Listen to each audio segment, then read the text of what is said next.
राधे साथियों, हर साल ज्येष्ठ माह के शुक्ल पक्ष की दशमी तिथि के अगले दिन निर्जला एकादशी मनाई जाती है।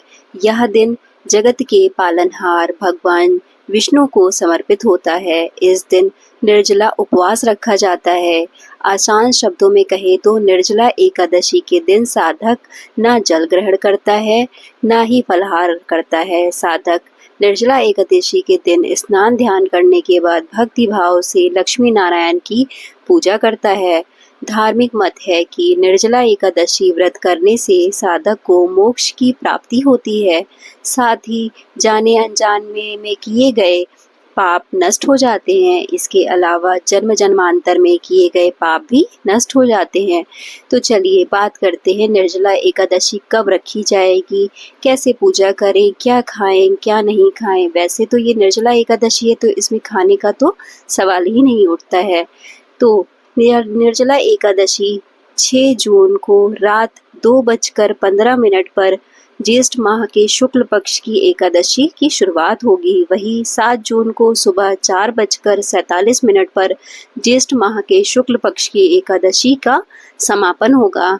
जो कि हम कोई भी व्रत उपवास करते हैं तो हम उदया तिथि को ही सर्वप्रथम लेते हैं, इसलिए 6 जून को निर्जला एकादशी का व्रत रखा जाएगा।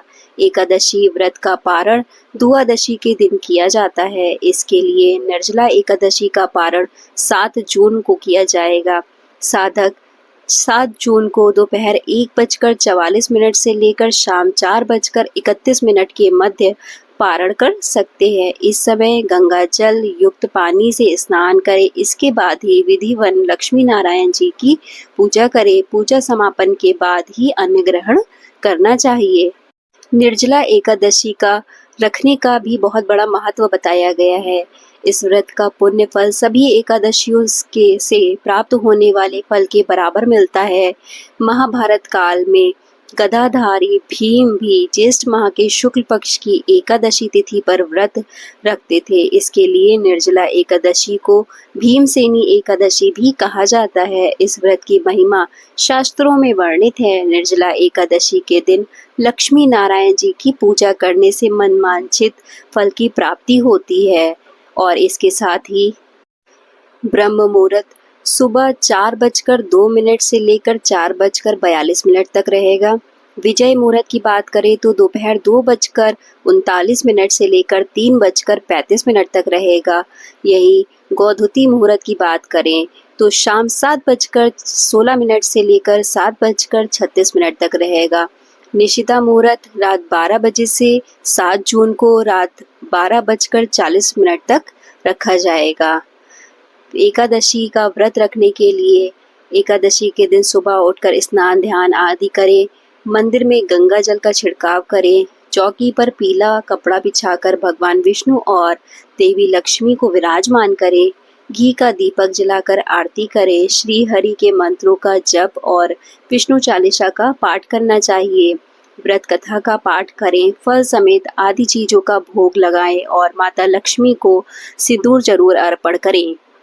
इसके पश्चात तुलसी माता की भी पूजा करें। तुलसी जी की पूजा आरंभ करने से पहले सबसे तुलसी के आसपास अच्छे से सफाई कर लें। इसके बाद तुलसी के पास दिया जलाएं और तुलसी जी को लाल चुनरी अर्पित करें। ऐसा करने से साधक को भगवान विष्णु और माता लक्ष्मी का आशीर्वाद मिलता है और घर में सुख समृद्धि भी बनी रहती है। एकादशी के दिन तुलसी पूजा के दौरान तुलसी को स्पर्श करने से बचना चाहिए। एकादशी तिथि के दिन तुलसी में जल अर्पित करना शुभ नहीं माना जाता है। धार्मिक मत है कि इस दिन तुलसी माता भगवान विष्णु जी के लिए निर्जला उपवास रखती हैं। ऐसे में जल अर्पित करने से उनका व्रत खंडित हो सकता है। इसलिए ध्यान रखें कि एकादशी के दिन तुलसी माता को ना स्पर्श करें, ना जल चढ़ाएं, दिया जलाएं और उनकी पूजा करें। इसी के साथ एकादशी के दिन तुलसी के पत्ते को भी नहीं तोड़ना चाहिए। इसी के साथ भगवान विष्णु के भोग में तुलसी शामिल करना ना भूलें, क्योंकि इसके बिना विष्णु जी का भोग अधूरा माना जाता है। अंत में तुलसी माता की आरती करें और अपनी पूजा को संपूर्ण करें। तत्पश्चात प्रसाद बांटकर सभी से आशीर्वाद लें। धन्यवाद। आपको हमारी वीडियो और पसंद आई हो तो हमारे चैनल को लाइक करें, शेयर करें, सब्सक्राइब करें। धन्यवाद।